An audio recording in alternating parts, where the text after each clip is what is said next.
Make a ladybird. To make a ladybird, we need to follow the steps in this book exactly. What do you think might happen if you don't follow the steps exactly? You need these things: pat, pat, tap, tap, tap, tap. The ladybird's head is now ready. How do you think we could join it to the ladybird's body? You need to put the glue.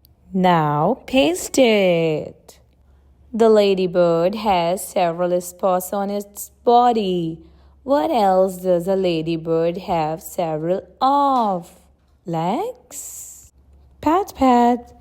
The ladybird is finally ready. Can you think of another way of saying finally? At last, in the end.